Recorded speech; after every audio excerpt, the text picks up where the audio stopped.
को अवश्य सब्सक्राइब करें और नए अपडेट्स सबसे पहले पाने के लिए इस बेल बटन को दबाना न भूलें।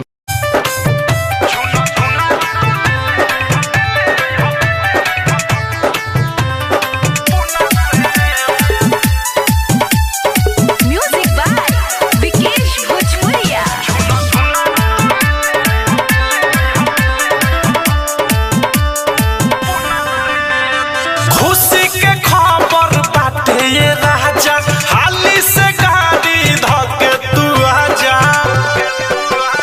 खुशी के खबर बाटे ये राजा, हाली से गाड़ी धके तू आजा। घर भर भरल हवे खुशी के दुगुना से, झुना झुना तू ले ले अइहा पुना से, झुना झुना तू ले ले अइहा पुना से, झुना झुना तू ले ले अइहा पुना से, झुना झुना तू ले ले अइहा पुना से।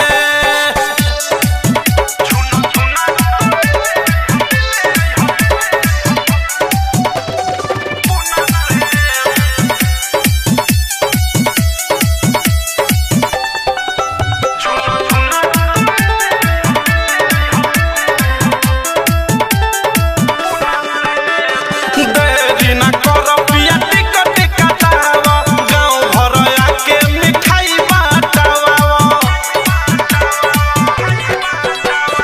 देरी ना कर पिया टिकट कटावा, गाँव भर आके मिठाई बाटावा।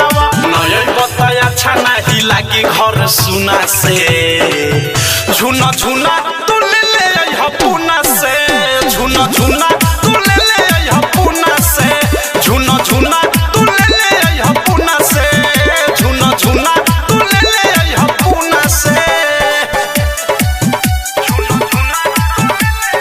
Music by Vikesh Bhojpuria.